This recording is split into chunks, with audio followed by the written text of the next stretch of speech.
안녕하십니까. 자, 이제 5월달 심화과정 좀 들어가도록 하겠습니다. 그래서 이번 시간, 부동산 임대사업소부터 들어간다고 그랬죠? 그래서 여러분, 교재 어디부터 보시냐면 소득세부터 다시 한번 보겠습니다. 그래서 468조. 소득세부터 한번 심화과정으로 들어가도록 하겠습니다. 그동안 이제 우리 기본적인 내용 정리했는데, 조금 이제 난이도 더 높여서 좀 살펴보도록 하겠습니다.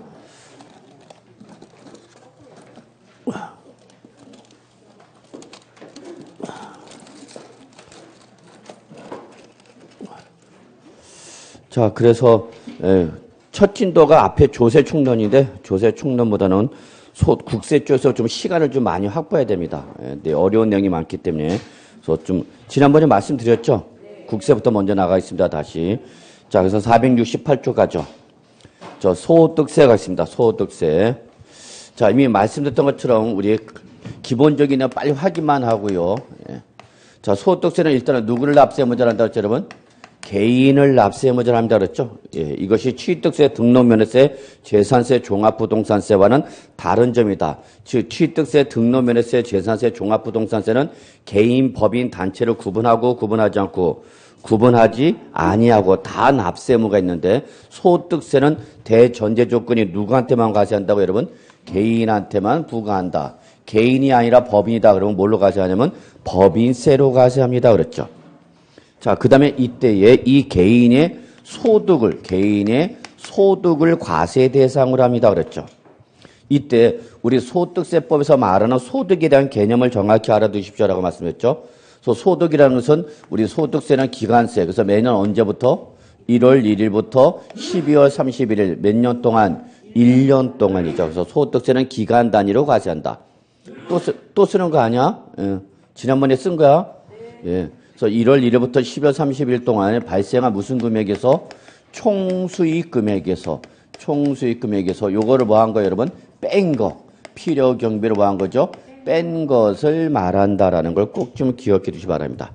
그래서 소득세법에서 말하는 소득은 1월 1일부터 12월 31일 1년 동안에 벌어들인 총수익 금액에서 요 총수익 금액을 얻기 위해서 희생된 뭐를 여러분?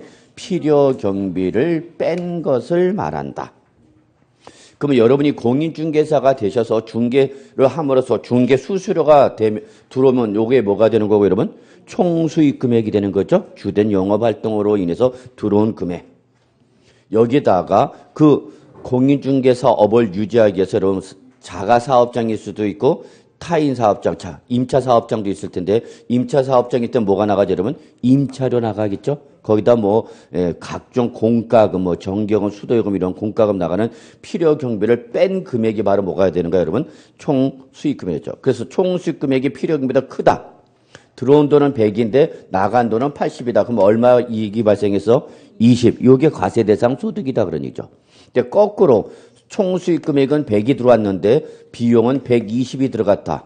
그러면 손실 본 거죠? 요거를 뭐라냐면 결손금이라 한다 이렇게 기억하시기 바랍니다.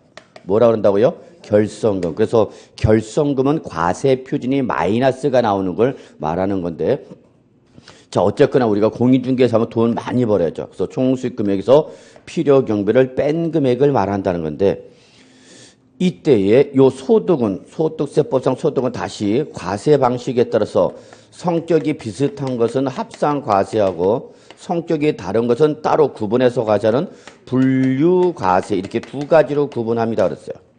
이때 합산 과세 대상이 되는 소득을 우리가 뭐라고 그런다고요, 여러분? 종합소득이라 한다. 그리고 분류 과세 대상 소득은 두 가지가 있죠. 무슨 소득가 여러분? 퇴직소득과 그다음에 양도소득 이렇게 세 가지로 구분하네요. 그래서 결론 냅시다. 소득세법에서 말하는 소득은 크게 몇 가지로 구분한다고요? 세 가지. 종합소득, 퇴직소득, 양도소득. 그래서 여러분 이거 어떻게 외워졌죠? 종태양. 이때 종합소득은 다시 성격에 따라서 이자소득, 그 다음에 배당소득, 그 다음에 사업소득, 그 다음에 근로소득, 그 다음에 연금소득, 그 다음에 기타소득으로 구분됩니다, 됩니다, 여러분. 그래서 여러분, 요 소득세 과세 대상이 되는 종합소득세는 소득의 성격에 따라서 이자소득, 배당소득, 사업소득, 근로소득, 연금소득, 기타소득 몇 가지, 6가지로 구분하죠. 그래서 저도 공부를 할 때는 이걸 외울 때 이렇게 외웠어요. 이배사, 근연기. 이것도 하나 요령이 되죠. 그래서 어떻게 한다고요? 이배사, 근연기 이렇게 하면 돼요, 여러분. 자, 이 중에서 우리가 지금 하고자 하는 것이 바로 요 종합 사업소득인 거죠. 그리고 요 종합소득 외에 뭐가 있다, 여러분? 퇴직소득, 양도소득. 자, 이때 여러분, 요 퇴직소득이나 양도소득이나 종합소득세는 합산한다, 분류한다. 분류과세. 요거는 기억해 두셔야 됩니다. 시험에 나오는 용어다 그랬죠. 분류과세한다. 그러니까 종합소득은 종합소득세로 따로 과세하는 거고, 퇴직소득은 퇴직소득세로 따로 과세하고, 양도소득은 양도소득세로 따로 과세하는 거죠. 그래서 이걸 뭐라고 표현한다고 여러분? 분류과세한다라고 표현해야 돼요, 여러분. 다만 종합소득은 이자소득, 배당소득, 사업소득, 근로소득, 연금소득, 기타소득을 뭐 해서 여러분? 합산해서 과세한다, 그겠죠.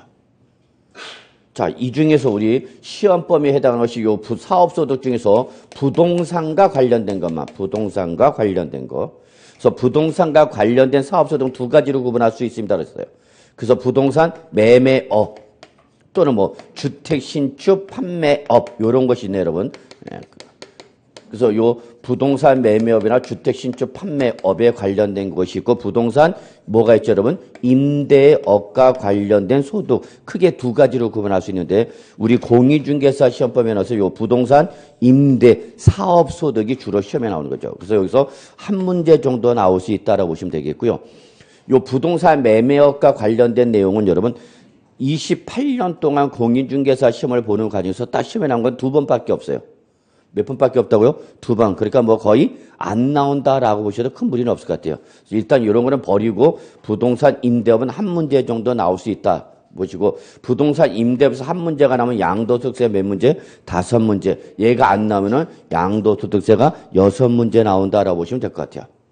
그래서 지금 바로 이번 시간은 요 부동산과 관련된 사업소득 중에서 부동산 임대업과 관련된 내용을 하고자 합니다. 자, 그래서 여기 일단 책을 한번 보죠. 468쪽 보시면은요, 468쪽. 소득세 의의가 나왔죠? 그냥 가볍게 누르만 보시면 됩니다. 자, 소득세는 개인을 납세 의무자로 하고 개인의 소득을 과세 대상으로 하는 조세이다. 이렇게 보시면 되겠고요. 그 다음에 특징, 소득세 특징, 거기 양가로 1번은 보실 필요 없고요, 여러분.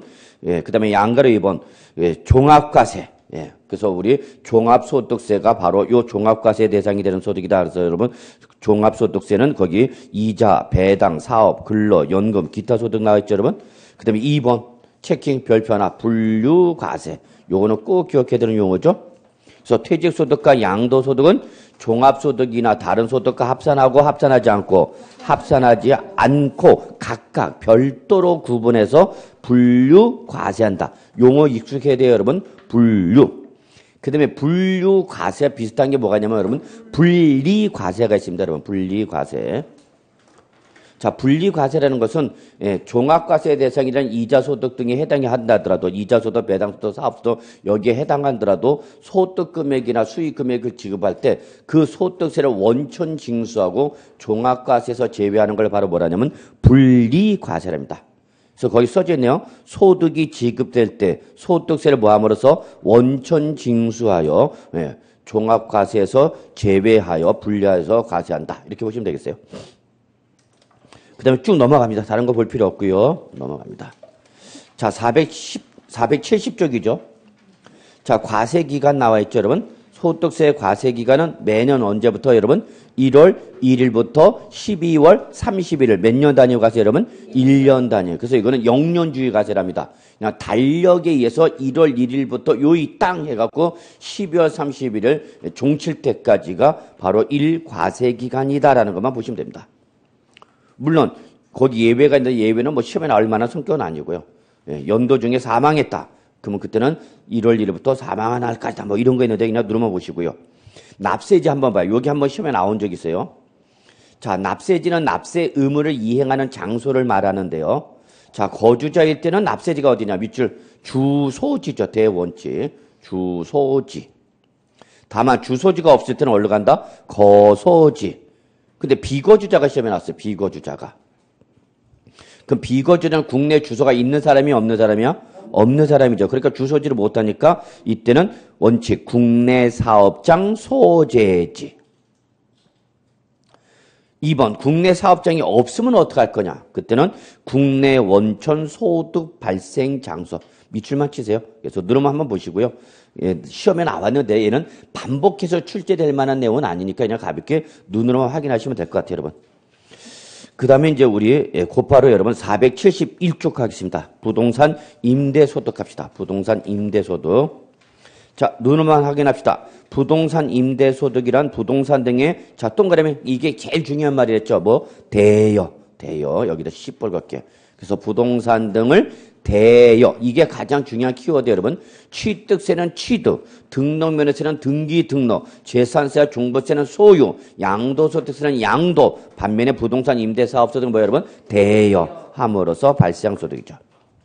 근데 2009년도 즉 2010년 이전까지는 여러분 2010년 이전까지는 부동산 임대소득 따로 과세하고 사업소득 따로 과세하다가 어쨌거나 부동산 임대업도 사업이기 때문에 2010년부터는 사업소득에 포함할 과세합니다. 그래서 여기 마지막 부동산 임대소득은 어디에? 사업소득의 범위에 포함시켜 과세한다. 여기 밑줄. 그럼 시험에 이렇게 나올 수 있는 거죠. 부동산 임대소득과 사업소득은 구분하여 과세한다. 그럼 마저 틀려? 틀린 말이다. 그 얘기입니다. 틀린 말이다. 부동산 임대사업 소득도 어디에 포함한다? 사업소득에 포함하여 과세한다. 그입니다. 어차피 부동산 임대업이라는 사업이기 때문에 예, 그거 한번 좀 봐주시고요. 자, 다음 페이지 472쪽 갑시다. 부동산 임대사업소득에 보면 자, 그러면 여러분 우리가 부동산 임대소득에서 정리할 건 딱 세 가지입니다. 첫째, 과세 대상. 그리고 두 번째, 비과세. 그 다음에 부동산 임대 사업 소득 금액 계산. 과세 대상 소득을 어떻게 계산할 거냐. 이렇게 크게 세 가지로 구분할 수가 있어요, 여러분. 그래서 부동산 임대 사업 소득에서 우리가 정리할 건 몇 가지다? 세 가지. 첫째, 과세 대상. 두 번째, 비과세. 세 번째가 사업 소득 금액 계산인데 나올 때마다 문제가 점점 어려워지고 있습니다. 이 중에서 과세 대상은 여러분 별표 하나 정도만 표시하면 될 것 같고요. 제일 중요한 건 비과세입니다. 역시. 비과세. 그래서 과세 대상이라더라도 비과세면 과세 대상에서 어떻게 하는 거죠, 여러분? 제외하는 거죠. 그래서 과세 대상을 확정되면 과세 대상이란 소득 금액을 어떻게 계산할 거냐. 요게 별표 2개. 그래서 일단 요게 가장 기본이다라고 보시기 바랍니다. 자, 그럼 우리 책 보시면 여러분 472쪽 맨 위에 바로 요 과세 대상이 나와 있죠. 자, 일단은 과세 대상은 여러분 크게 몇 가지로 구분한다, 여러분? 세 가지로 구분한다라고 보시면 돼요. 그래서 첫째 뭐가 있죠? 부동산. 그 다음에 부동산에 관한 권리. 예, 부동산에 관한 권리. 그 다음에 그냥 제목 정도만 기억하면 됩니다. 그렇죠? 공장재단이나 광업재단. 예. 그 다음에 광업권자, 조강권자 또는 떡대가 채굴에 관한 권리. 채굴에 관한 권리. 세 가지죠. 목적물을. 자, 요거를 다 모하면서 여러분 대여함으로써 발생한 소득에 대해서 부과하는 게 바로 부동산 임대 사업 소득이다. 이렇게 보시면 되는 거죠. 자, 그러면 여러분 보세요. 시험에 과세 대상이 나오면 여기서 물어보는 거 여러분 부동산이나 부동산에 관한 권리 쪽에서 물어볼 것이고 여기는 제목 정도만 공장재단, 광업재단, 채굴에 관한 권리 요 정도만 보시면 되고 구체적인 내용은 여기서 물어봅니다. 특히 부동산을 모함으로써 대여 또는 부동산상에 관한 권리를 대여함으로써 발생하는데 이때 요 부동산은 뭐를 말하냐 그 얘기입니다. 그럼 여러분 요거는 딴 거 기억할 필요 없어. 한마디로 말해서 실질 과세 원칙에 따라서 사실상의 모든 토지와 뭐를 말한다 여러분? 건물을 말한다. 게임 끝. 이것이 끝이야. 그래서 거기 책에 있죠, 여러분. 부동산은 토지와 건물 등 그 정착물을 말한다라고 그랬죠. 근데 주의할 것은 이때의 이 토지와 건물은 사실상의 모든 요거 하나만 적어놓으면 되죠. 무슨 과세 원칙이죠, 여러분? 실질 과세 원칙. 그러니까 건축법상 건축 허가를 받지 아니하고 무허가 건물 임대줬대. 뭐 여러분? 무허가 건물 임대했대. 그럼 무허가 건물 임대함으로써 발생한 소득도 과세한다 안 한다? 하는 거죠 뭐.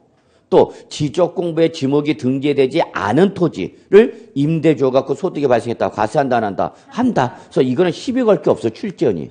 그래서 얘가 답으로 물어본 경우는 한 번도 없어. 그냥 부동산. 그러면 시험에 뭐가 나오냐? 바로 요거죠. 과세 대상이 나면 이게 시험에 나오는 거야. 그러면 이때 부동산상의 권리는 뭐를 말하냐 그 얘기죠. 자, 크게 두 가지로 구분하세요. 그래서 첫째 바로 여러분이 잘 아시는 전세권, 또 임차권이 있고요. 그 다음에 뭐가 있죠, 여러분? 지상권과 그 다음에 지역권이 있네요, 여러분.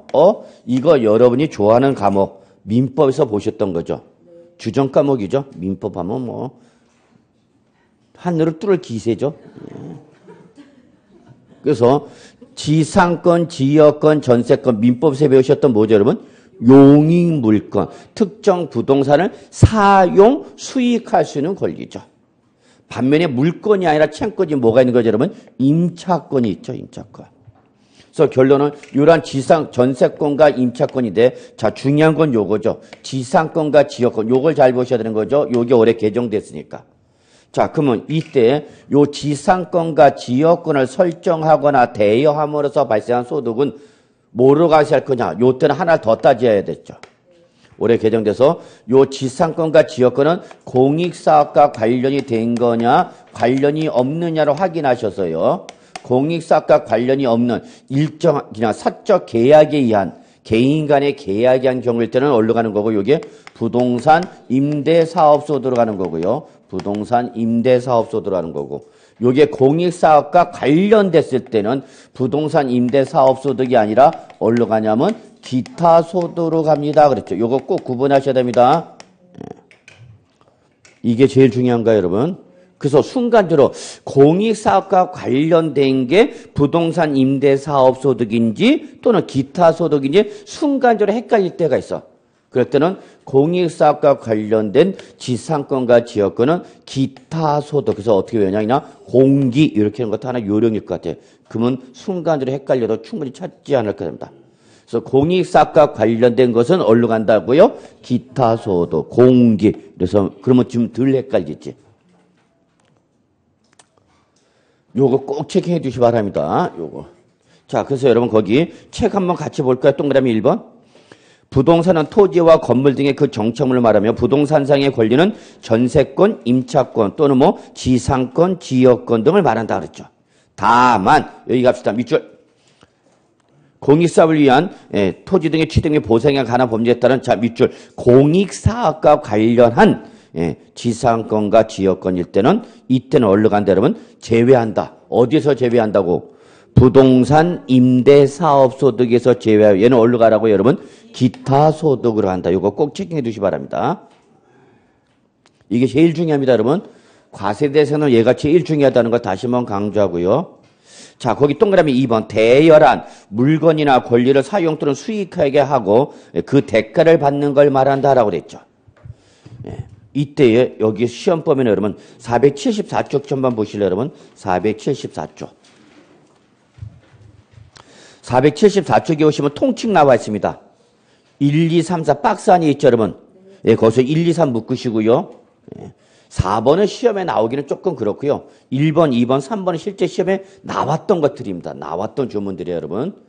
그래서 과세 대상에서는 요 공익사업과 관련 여부와 함께 요 통칙까지 꼭 보셔야 됩니다. 그래서 1번 보죠. 자기 소유 부동산을 타인의 담보물로 사용하게 하고 그 사용 대가를 받는 것도 부동산 임대 사업 소득이다. 그 친구가 와갖고 야 내가 은행에서 대출 받으려고 그러는데 은행에서 담보 제공을 요구한다. 근데 아시다시피 내가 담보 제공할 부동산이 없으니까 네 부동산을 좀 담보로 제공해주라. 그 대신 내가 거기에 대한 돈을 주겠다.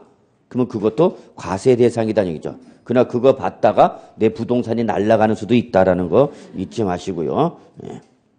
자, 2번. 부동산 매매업 또는 건설업자, 즉 부동산 매매업자나 건설업자가 판매를 목적으로 취득한 토지 등의 부동산을, 자, 이거죠. 분양 목적으로 또는 판매 목적으로 주택을 신축해갖고 분양을 했는데 이게 팔리고 있는가 안 팔리고 있는가? 안 팔리고 있는가? 여러분 거쳐서 그냥 미분양 주택이야, 미분양 주택. 그럼 이 미분양 주택 안 팔리고 있는 걸 그냥 그대로만 갖고 있으면 안 되니까 이걸 일시적으로 단기간 내 뭘 줘버리는가? 임대 주는 거죠, 단기간 내.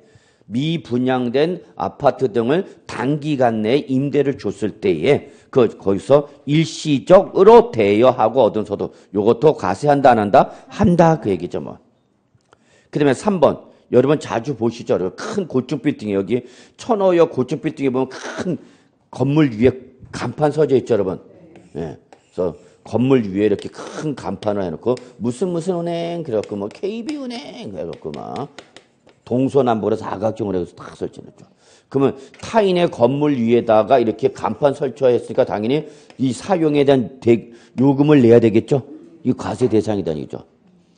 그 다음에 천호동에서 아직 제가 못 본 것 같은데 저 서울 시내 중심이나 강남 나가면 건물 측면에다 이렇게 텔레비전인가? 비전 같은 거 설치되어 있죠 여러분. 예.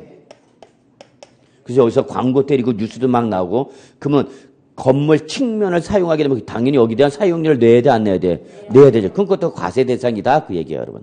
이해하셨어요? 그러니까 돈 벌면 일단 뭐부터 하나 사야 돼? 건물 하나 일단 사야 돼. 씨. 상가라도 하여튼 조금 하나 사갖고 상가 건물 임대 줘서 뭐가 발생하고? 임대료 발생하고 거기다 측면에나 이거 설치하고 옥상에는 이거 설치해갖고 그러면 뭐 매달 일정 가면 연금 들어오는 거죠. 그리고 이런 거는 한번 설치하면 단기야, 장기야? 장기야, 장기. 10년, 20년 계약을 맺어야 돼. 그렇잖아. 이거 한 달 설치하고 때 타면 설치 비용이 더. 그러니까 건물이 있으면 이렇게 돈 벌 수 있는 거죠. 하여튼 지금은 자본시장에서는 돈이 있어야 뭘 벌어? 돈을 벌어. 돈이 있어야 돼. 그래서 쌈짓돈이 참 힘들어. 그런 것 같아요. 그래서 이런 것도 다 과세 대상이다. 나는 언제 이런 거 한번 받아보나, 씨. 그래서 광고용으로 토지나 가옥의 옥상 또는 측면 등을 사용하고 받는 대가. 요즘은 잘 안 보이는데 예전에는 이렇게 고속도로라든지 예전에 김포공항 가다 보면 이렇게 도로 옆에다가 이렇게 크게 간판 이렇게 세워놔갖고 그죠? 고속도로 이렇게 가다 보면 아직도 있을 거야 이렇게. 그러면 도로 주변에 이렇게 큰 간판 사놔갖고 예, 토지 임야 해갖고 공인중개사도 광고 때리죠. 예. 죄송합니다. 요건 없었던 걸로 하겠습니다. 그래서 뭐 해외여행은 칼칼칼칼 그러면서 이렇게 뭐 예, 단 갑질 조심하세요 그러는 거죠. 그런 거지 뭐. 그러면 타인의 토지 위에 요거 설치한 거니까 사용료 줘야 돼 안 줘야 돼? 줘야죠. 예. 자 이런 거 다 과세 대상이다 보시면 돼요. 됐어요? 과세 대상 요 정도만 보시면 돼요.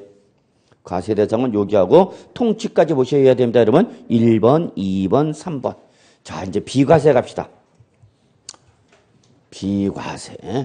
저는 제일 중요합니다. 부동산 임대사업소득이 나면 반드시 물어볼 거라고 생각합니다. 자 현행 소득세법상 부동산 임대사업소득세 비과세는 몇 가지다 여러분? 3가지죠. 자 그래서 첫 번째 같이 눈만 보시면 돼요.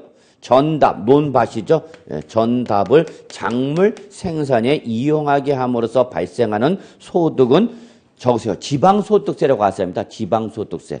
그래서 이중 과세가 되는 걸 방지하기 위해서 소득세는 과세하겠다 안 하겠다? 안 하겠다. 그래서 여러분 논밭의 임대소득은 바로 지방소득세라고 과세합니다. 그래서 소득세 과세 대상에서 제외했다. 그냥 그 눈으로만 보시면 됩니다. 중요한 건 여기죠. 첫째, 자, 여러분이 자꾸 어려워하는데 1주택을 소유하는 주택 임대 소득은 비과세다.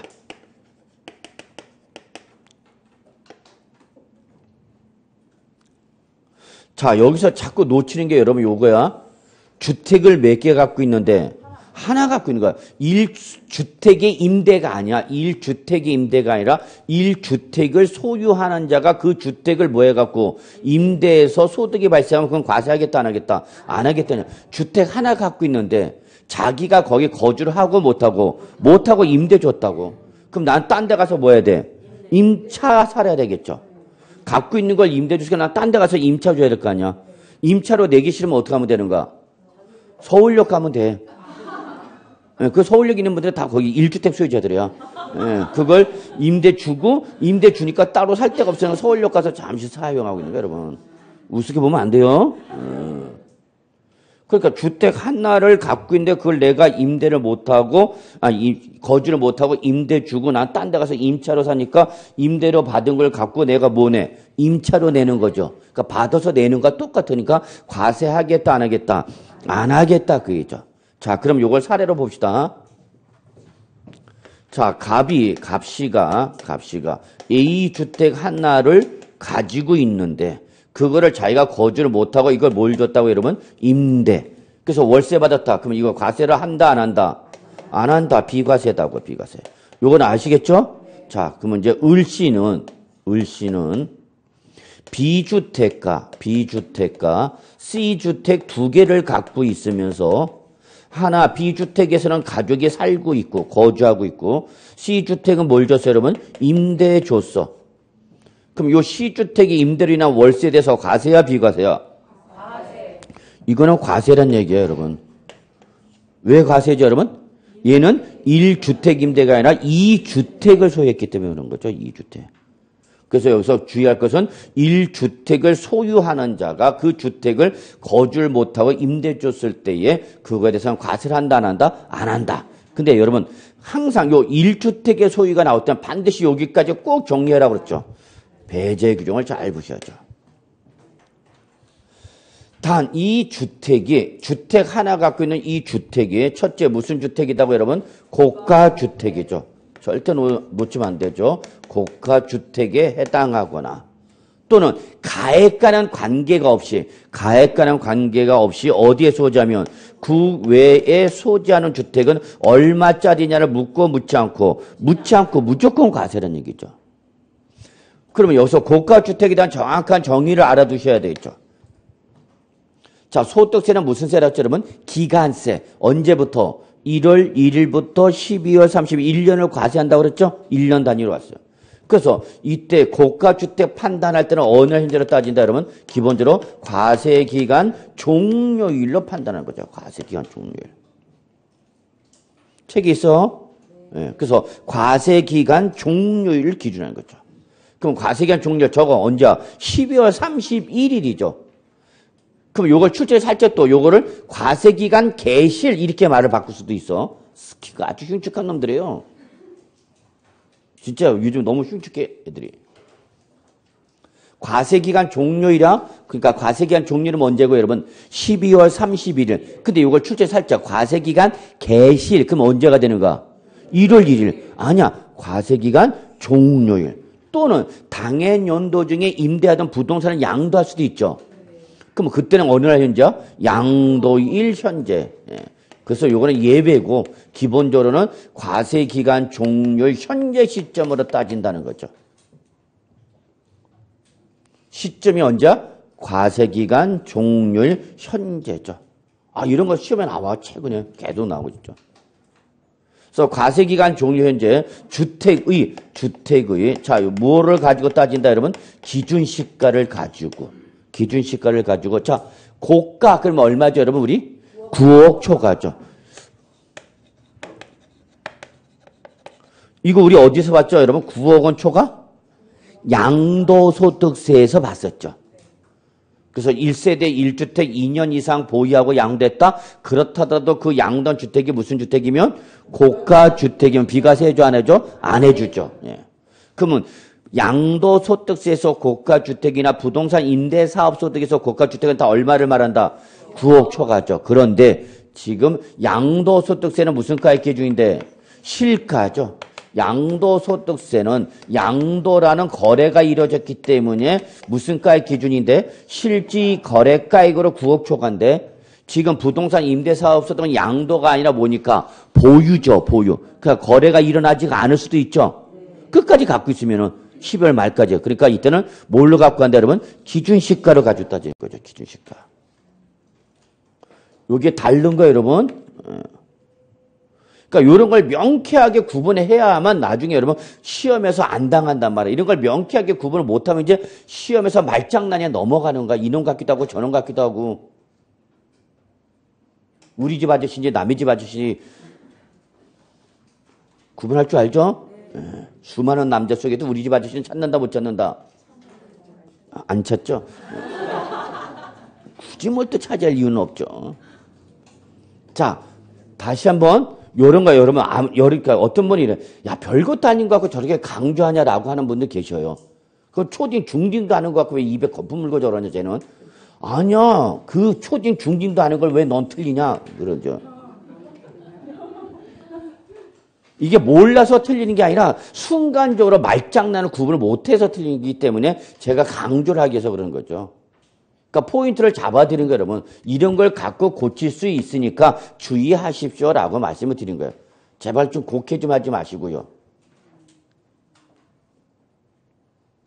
그래서 주택의 무슨 가액을 가지고 따진다고 여러분? 기준시가. 그럼 여기서 기준시가는 뭐로 말하는 거야? 기준시가지.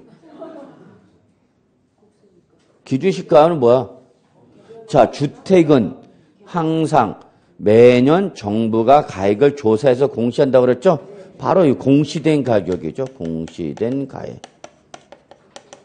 요거는 여러분 어디서 배우시는 거예요? 학계론에서 배우잖아요. 학계론. 부동산 가격 공시 등에 관한 법률에 따라서 가격 공시죠. 그러면 토지와 주택인데 주택이니까 당연히 뭐가 되는가? 단독주택이면 개별주택 가격, 아파트면 공동주택 가격. 그래서 올해 2018년도 거 나왔어 안 나왔어?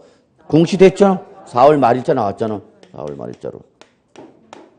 그래서 요 공동주택 가격이 제일 비싼 데가 바로 강남에 있다 이렇게 나왔죠. 그래서 어쨌거나 아파트 중에서 제일 비싼 데는 공시가로 제일 높은 데는 강남구에 있대. 어디라 제가 말을 못하지만. 그래서 요 주택이 무슨 가격을 가지고 여러분? 개별주택가나 공동주택. 그러니까 여러분이 갖고 계신 주택에서 공시된 가격을 확인해갖고 내 주택이 고가주택인지 아닌지 확인할 수 있어 없어? 있죠. 예. 그래서 결론 여러분 9억 원을 초과하는데 무슨 가격 기준이라는 거 잊지 마세요. 기준시가를 가지고 따진다. 자, 이거 보시고요. 그 다음에 국외 갑시다. 국외. 자, 국내에 있는 1주택은 가액을 묻지만 국외에 있는 주택은 가액을 묻고 묻지 않고 무조건 과세가 되는 거죠. 무조건 과세죠. 자, 그러면 요거 예를 들어볼까요? 자, 병씨가 왜? 가물병이잖아 이제. 자, D주택을 가지고 있고요. E주택을 가지고 있어요. 자, 요거 국내에 있고요. 요거 국외에 있고요. 자, 요거를 임대 줬어요. 요것도 임대 줬어요. 그러면 병 어디가 사냐? 그럼 묻지 마. 서울역 가 있다니까. 자, 요거 판단합시다. 국내에 있는 D주택 하나를 임대 줘서 월세 받았다? 과세, 비과세? 비과세. 응? 비과세. 비과세요? 네. 네, 비과세. 이거는 과세. 무조건 과세죠. 과세. 자, 왜냐?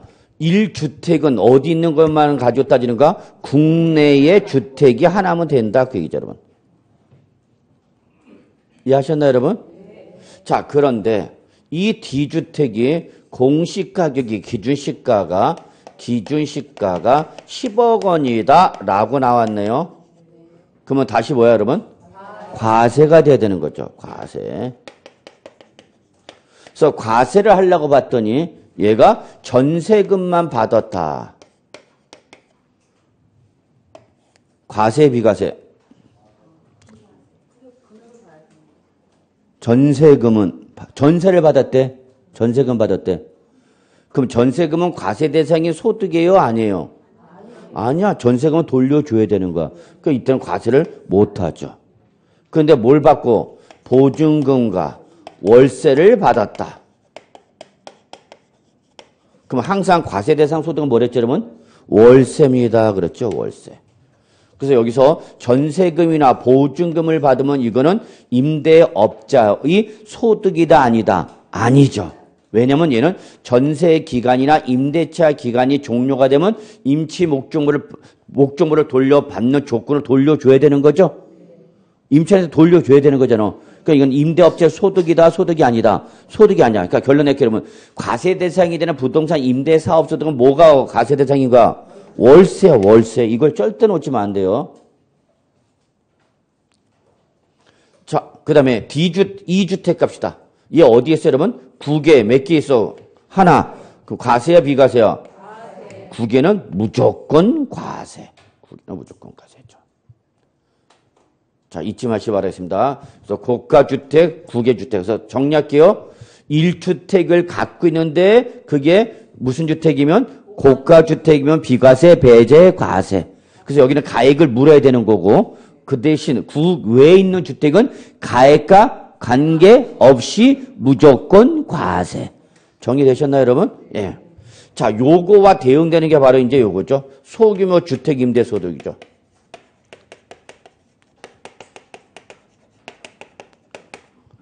소득이 소규모다 그 얘기 여러분.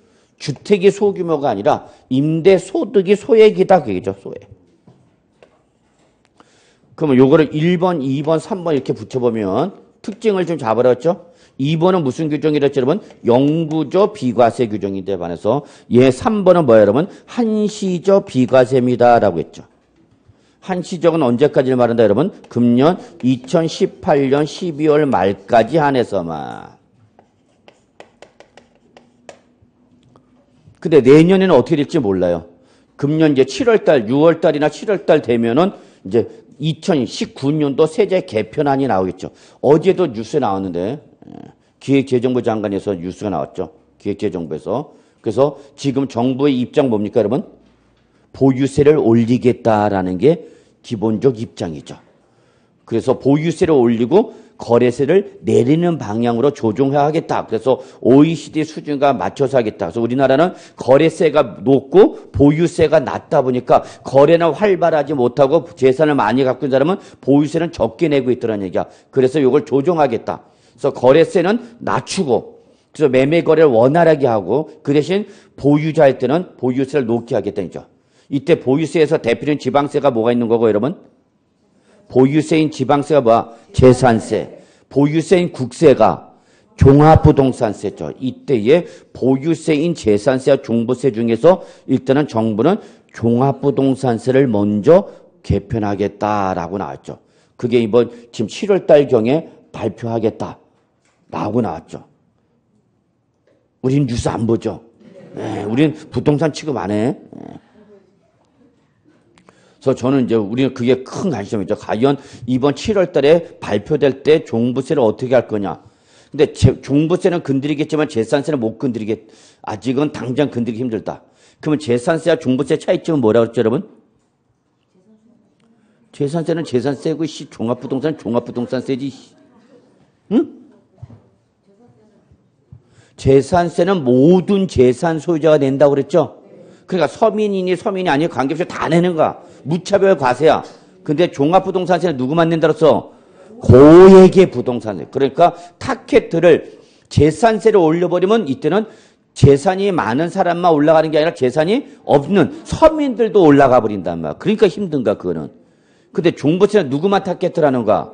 고액의 부동산 소유자만 타켓을 하기 때문에 먼저 보유세를 강화할 때는 뭘 건드리는가? 종부세부터 먼저. 그런 뉴스 여러분 좀 관심 갖고 봐주세요. 여러분 공인중개사 되시면 여러분이 고객한테 그런 거 설명해 줘야 되는 거야. 아, 난 설명 못 하겠다. 그럼 하지 마. 자기 땀을 뭐해? 돈을 벌어야지. 아저씨도 올해까지만 버티고 있을 텐데. 올해 떨어지면 아저씨도 조정 들어가. 이씨. 자, 그래서 여러분 잊지 마시오. 그래서 요거 2008년 말인데 여기는 뭐야 여러분? 여기 소규모. 자, 그래서 여기서 소규모는 어떻게 판단하냐? 1월 1일부터 12월 30일 1년 동안 발생한 부동산 임대사 받은 무슨 금액이? 총수익 금액이 얼마? 2천만 원 이하죠. 요거 꼭 체킹해 두시오. 그러면 내가 과세 대상이 월세가 있다 하더라도 그 월세를 1년치로 합쳐진 게 얼마 이하면 2천만 원 이하이면 2천만 원 이하면 과세한다 안 한다? 안 하는 거죠. 그러니까 요거는 월 200을 받는가 못 받는가? 못 받는 거죠. 그러니까 그게 임대를 하더라도 크게 소득이 발생하지 않는 이러한 소규모 주택 임대소득 과세를 하겠다 안 하겠다? 안 하겠다. 근데 요거는 영구적이 아니라 뭐다? 한시죠. 근데 이거는 계속해서 여러분 2년 시점 연장되어 왔어. 원래 2016년 말까지 비과세한다 했다가 2년을 더 연장해서 2018년도 간 거야. 그럼 내년에 또 내년 2019년 또 과세할 거냐? 제가 볼 때는 또 2년간 연장될 가능성이 높아. 그건 언제만 알 수 있어? 금년 7월 되면 알 수 있어. 그러니까 내년도 세제 개편 안 하면 저희는 민감하게 봐요. 여러분 실무 나가면 반드시 그거 확인해야 되는 거야. 그래서 내년에 세법이 이렇게 바뀌니까 남은 기간 동안에 어떻게 액션을 취하는 것이 좋은 건지 그런 걸 여러분이 연구해야 되는 거죠. 실무 나가시면. 근데 우리 공인중개사는 연구를 안 하죠.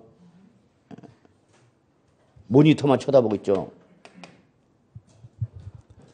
자, 그래서 여러분 요거 잊지 마십니다. 요거 없고. 그러면 여기 보세요. 자, 하나만 더 합시다.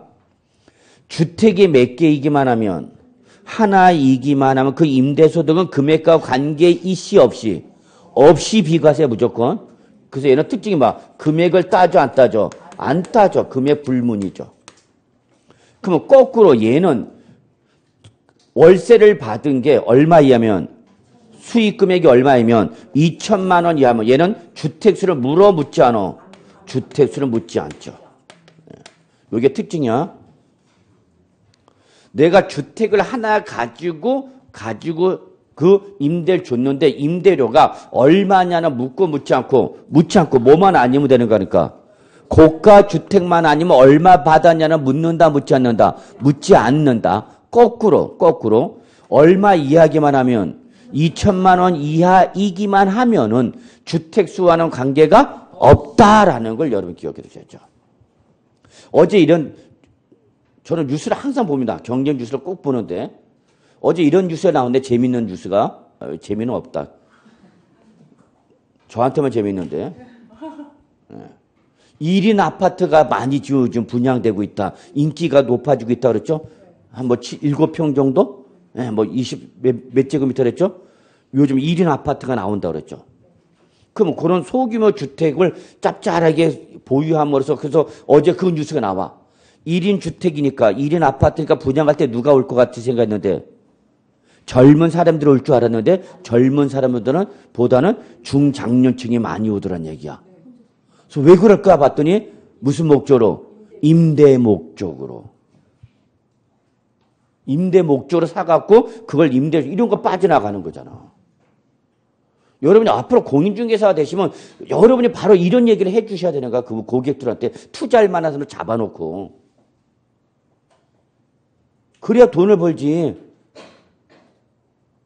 이상하게 공부할 게 많은데도 안 한다, 중개사는. 그래서 다시 한번 1주택을 소유해서 주택을 임대해서 월세를 받았다. 임대소득 발생, 임대료 받았다. 그러면 그때는 무슨 주택만 아니면 고가주택이 아니면 얼마 받았냐는 묻지 않고 비과세야. 그죠? 2천만 원 초과했다. 3천만 원 또 1억을 받았다. 상관없어. 비과세야. 근데 거꾸로 무슨 주택이면 받은 금액이 월세가 얼마 이하면 2천만 원 이하이면 주택수를 몇 개냐는 상관이 있어 없어? 없죠. 요거 놓치면 안 되는 거죠. 자, 요거 꼭 좀 잡아주십니다. 그래서 여러분 거기 474조 비과세 꼭 정리해 주시고요. 예. 별표 3개, 양가로 1번, 양가로 2번. 그 다음에 양가로 3번은 보시지 않으셔도 돼요. 그렇게 볼 만한 가치 없고. 그 다음에 475조 주택수 계산합시다. 요거죠. 자, 1주택을 소유해야 됩니다. 라고 했어요. 1주택 소유. 그럼 이때 이 주택수를 계산할 때 어떻게 계산할 거냐 그 얘기야. 자, 하기만 합시다. 밑줄. 무슨 주택은? 다가구 주택. 밑줄. 그럼 여러분 건축법에서 무슨 주택을 봤죠, 여러분? 단독주택. 그래서 밑줄 한 개 주택을 봐라. 다만 구분 등기가 되었다면 그때는 각각을 한 개 주택으로 봐라 그 얘기네요. 그 다음에 공동소유주택. 자, 주택은 몇 개인데 하나인데 사람이 몇 명이야? 2명 이상이 지분을 갖고 있는 거죠. 그러면 그 중에서는 누구의 주택을 보라고 여러분? 지분이 가장 큰 자 밑줄. 지분이 가장 큰 자 밑줄. 근데 그 밑에 박스 밑에 별표 지분이 가장 큰 자가 2명 이상이면 박스 밑에 별표 2명 있으면 그때는 밑줄 각각의 소유로 봐라. 공동세대 각자가 하나씩 갖고 있는 거로 봐라 그 얘기죠. 다만 지분이 가장 큰 자가 2명 이상일 때 그들이 합의해서 그들 중 1인을 당해 주택의 임대 수입의 귀속자로 정한 경우는 그 소유로 한다. 이거죠. 주택은 하나인데 예를 들어서 이게 갑과 을이 뭐하고 있다고 여러분? 공동 소유하고 있다는 얘기야. 그래서 갑은 50%, 을도 50% 이렇게 갖고 있대. 자, 이렇게 합시다. 만약에 갑과 을의 지분이 첫째 60%, 40% 그럼 누구의 주택으로 보라는 거야? 이때는 갑의 주택으로 보라는 얘기야, 여러분. 그죠? 지분이 가장 큰 제 주택으로 보라고. 그럼 우리는 주택수를 잡는다, 안 잡는다? 안 잡는다. 그 얘기죠. 안 잡는다. 자, 반면에 이번에는 50대 50으로 갖고 있다 봅시다. 그럼 지분이 가장 큰 자가 나와, 안 나와? 안 나오죠. 그럼 이때는 어떻게 하라? 갑, 을 각자의 1주택으로 보라는 얘기야. 그런데 이 갑과 을이 합의를 해갖고 야, 누구 거로 몰아버리겠다. 그래서 갑 거로 몰아버리겠다. 을 거로 몰아버리겠다. 협의하면은 그 모르는 사람 거로 보겠다는 얘기죠. 그래서 갑과 을이 합의해 갖고 을 거로 하자라고 합의를 보면 누구의 거로 보겠다는 얘기야? 을 거로 보겠다는 얘기죠. 이런 경우가 언제 일어날 수 있냐? 부부 공동소유 주택일 때. 자, 아저씨는 직장을 다녀. 그러니까 아저씨는 직장 다니니까 무슨 소득이 발생하고 있고? 근로소득. 그리고 내가 이걸 임대소득이 발생하는 거죠? 그럼 이때 부부가 각자 50%씩 공동소유가 있단 말이야. 그러면 만약에 50대 50을 하면은 갑을 각자니까 갑은 아저씨는 직장 소득 외에 근로소득 외에 또 무슨 소득이 발생해? 반의 임대소득이 발생해 누진세율이 높아질 수가 있단 말이야. 그러면 그때는 처의 명의로 살짝 돌리는 거죠. 누구 거로 보겠다고? 처의 거로 하겠다고. 처의 소득으로. 합의가 되면은 그 사람 거로 봐주겠다고. 그러니까 공동 소유로 갖고 있때에 다른 한 사람이 다른 소득이 발생하고 있다면 소득이 발생하지 않는 사람 걸로 몰아버리는 것도 유리하다는 얘기죠. 이해하시나요? 예, 그 의미만 좀 이해하시고요. 자, 그다음에 본인과 배우자가 각각 주택을 소유하는 경우 마지막 부부죠. 자, 부부가 이거죠.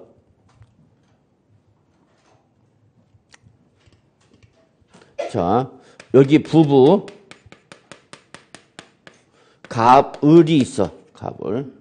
자, 갑이 A주택을 가지고 있고요. 을이 B주택을 가지고 있어요. 자, 여기서 A주택에서 우리 가족이 살고 있고요. 요 B주택은 뭘 줬어요, 여러분? 임대 줬죠. 그래서 월세 받았다. 과세, 비과세. 응? 자, 주택수를 계산할 때는 부부일 때는 어떻게 하라고? 합산하라고. 그러니까 몇 주택을 보라는 얘기야? 2주택이라고 보라는 얘기야. 그러니까 1주택에 비과세를 받을 여지가 없죠. 그럼 이때는 뭐라는 얘기야, 여러분? 과세하겠다. 그 얘기죠. 이해하셨나요? 예. 피하려면 어떻게 하면 돼? 이혼하면 되죠. 뭐. 진짜로? 아니, 가짜로. 그 가짜가 진짜가 될 수 있다는 걸 또 주의하셔야 됩니다. 자, 요거 이해하시고요. 넘어갑시다. 자, 이제 여러분이 지금 골치 아파하는 게 바로 이제 476조 이거부터 합시다. 이거 지워도 되겠지? 자, 갑시다. 총수입금액. 이거 잘 보셔야 돼요. 올라와야 되나?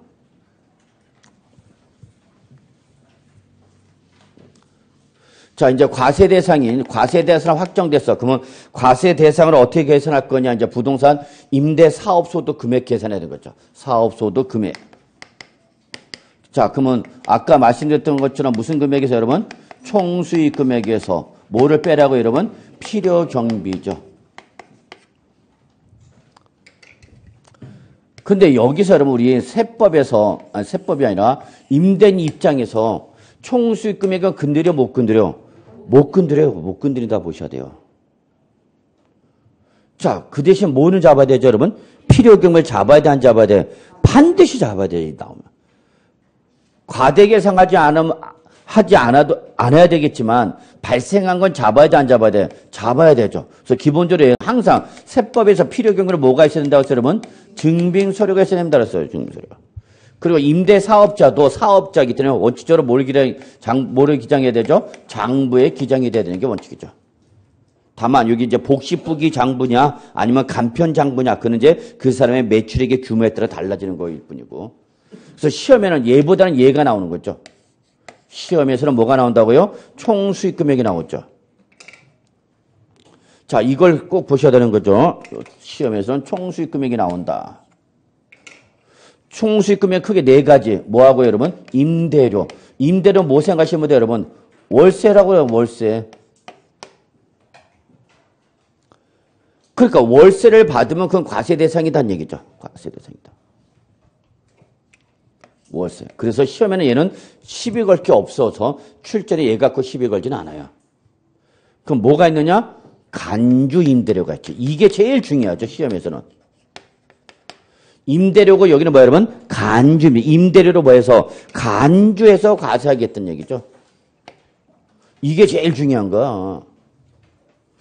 그 다음에 중요한 게 뭐냐? 관리비죠. 관리비. 그 다음에 뭐냐? 보험차액입니다. 보험차액.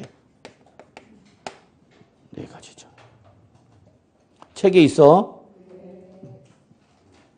그러면 여러분 이거 다 알아요. 여러분이. 부동산을 임대 줄 때에 부동산 임대 줄 때 계약은 크게 두 가지로 구분할 수 있겠죠. 무슨 계약하고? 전세 계약과 무슨 계약? 임대차 계약을 맺을 수 있죠. 그럼 전세 계약을 맺으면 뭘 받는 거고? 뭘 받아? 전세금이죠. 임대차 계약을 맺으면 임대 계약을 맺으면 뭐하고? 임대 보증금과 뭘 받아? 월세를 받겠죠. 뭐. 그러면 여기서 여러분 과세 대상이 되는 소득은 어떤 거야? 월세야, 월세, 월세.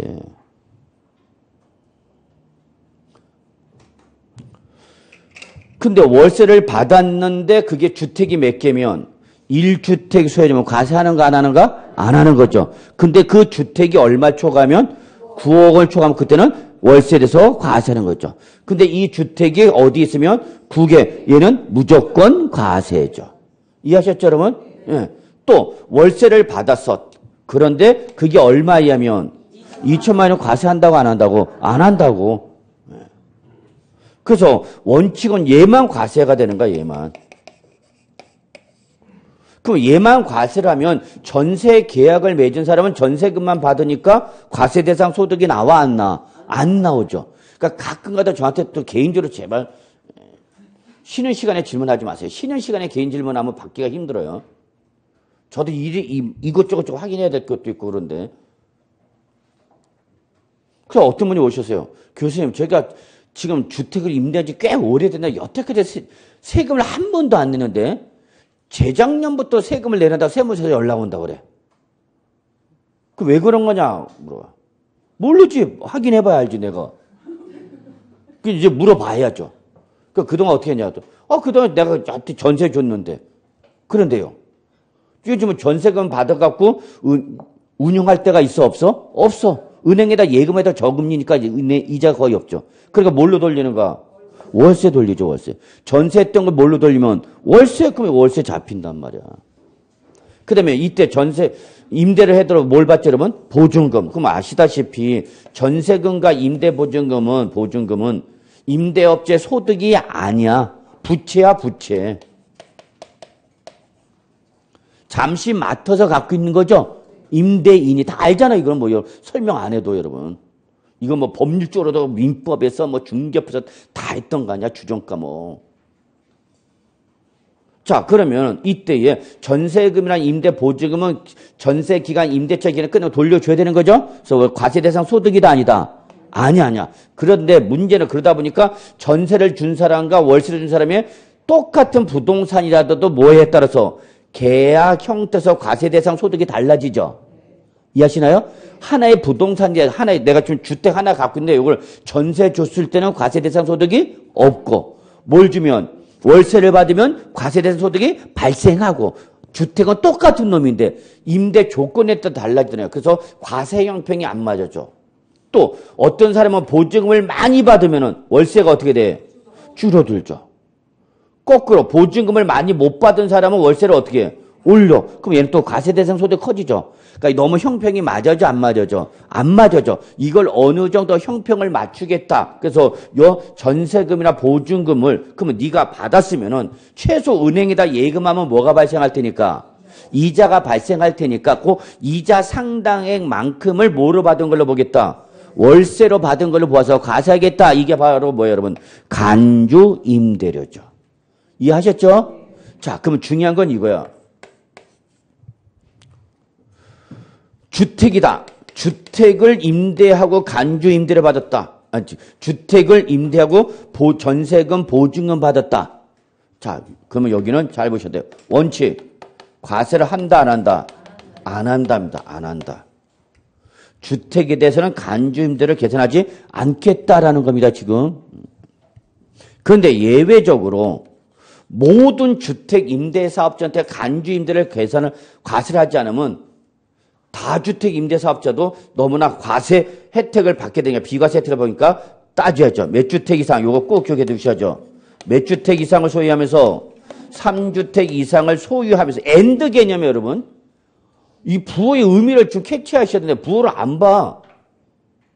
3주택 이상을 소유하면서 받은 보증금 등이나 전세금이 얼마 초과하면 3억 원을 초과하면야. 다시 말하자면 조건 몇 가지 충족해야 된다고? 두 가지 모두 충족해야 된다니까. 그러니까 출전도 이런 거 시험 내는 거 아니야. 그래서 꼭 기억해야 되죠. 3주택 이상을 소유해서 3억 원을 뭐 할 때? 초과. 둘 중에 하나라도 충족을 못하면 과세하는 거 안 하는 거야? 안 하는 거야. 3주택 이상 소유하면서 보증금을 받은 게 3억을 초과할 때 그때만 3억 원을 초과하는 금액에 대해서 3억 원을 초과하는 금액에 대해서 60%에 대해서만 과세를 하겠다. 그러면 주택을 제외한 이외의 부동산 그럼 뭐야? 상가 등을 생각하시면 되죠 뭐. 얘는 뭐야? 무조건 과세죠.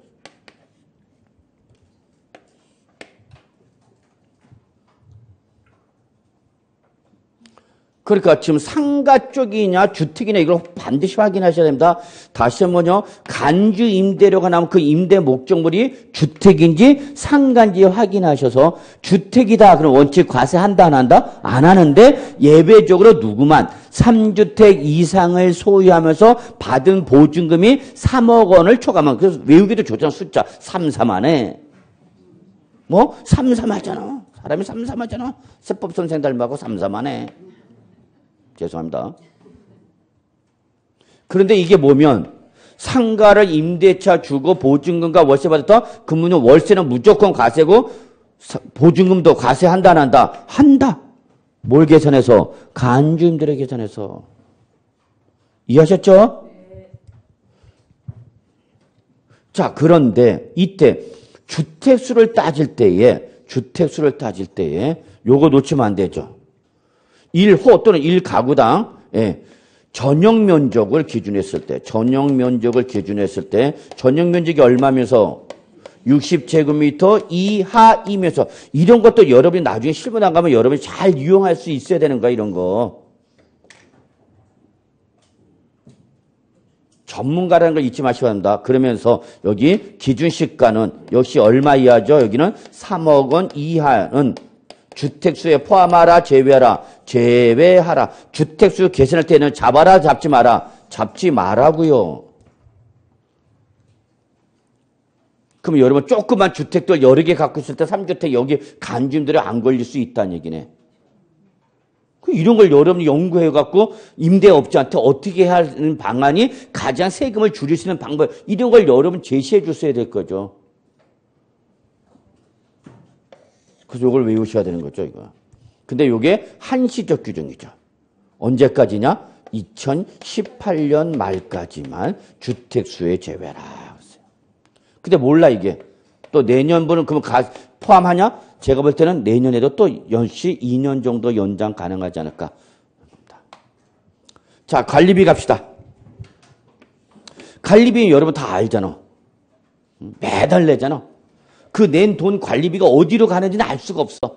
부녀 회장이 먹는지 관리소장이 먹는지 누가 먹는지 알 수가 없어. 정체불명이죠. 그러니까 이게 또 사회적 문제가 됐죠. 그래갖고 지금은 일정한 규모 이상의 공동주택이 때는 회계 감사받게 돼 있죠. 회계법인에. 해야 돼. 그거 다 까봐야 돼. 엄청나게 많이 먹는다고 이거 관리비 어디 가는지 알 수가 없어. 그 관리소장도 주기적으로 바꿔야 됩니다. 항상 고유 있으면 썩게 돼 있어. 바꿔야 됩니다. 바꿔야만 전임자회 비리가 나오기도 그러는 거고. 왜 안 바꿔? 못 바꾸는 거지. 뭐 먹었으니까. 관리비. 또 흥분했네. 그래서 임대료 외에 하여튼 모든 어떤 명목이냐를 묻지 않고 받는 거죠. 자, 관리비는 딱 포함한다, 제외한다. 포함. 다 요것만 기억하세요. 관리비는. 뭐 실제 납방 공과금은 포함한다, 제외한다. 요것만. 그러니까 정기요금, 수도요금으로 실제 돈 낸 거는 관리비로 받았더라도 과세대상 소득에 포함하라, 제외하라. 보험차익은 여러분 그냥 글자 그대로 그 임대 부동산이 화재가 발생해서 보험회사로부터 뭘 받아? 보험금. 그 보험금이 장부값이 더 큰 걸 말하는 거죠. 신경 쓸 필요 없어. 근데 관리비 잠깐 보죠, 여러분. 거기 법률적 편이 조금 어려워. 3번 관리비.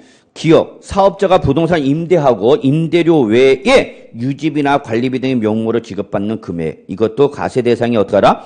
포함하라. 다만 니은 전기료, 수도료 등의 공공요금 총수 금액에 산입하라, 산입하지 않는다. 산입한다. 포함한다, 제외한다. 다만 작년 시험에 이렇게 나왔어. 납부액이 지급받은 금액보다 뭐 할 때는 적을 때는 그 초과 금액을 총수 금액에 산입한다. 이게 뭔 소리요? 이거요, 이거.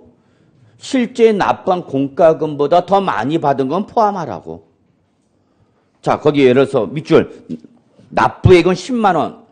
근데 납부액은 10만 원. 근데 지급받은 금액은 15만 원. 그럼 관리비로 얼마 받았는데 15만 원을 받은 실제 납부한 공과금 얼마라는 얘기야? 10만 원이야. 그럼 그 초과하는 금액 얼마? 5만 원은 포함하라. 그 얘기야. 뭘 아무것도 아니야. 이해하셨나요, 여러분?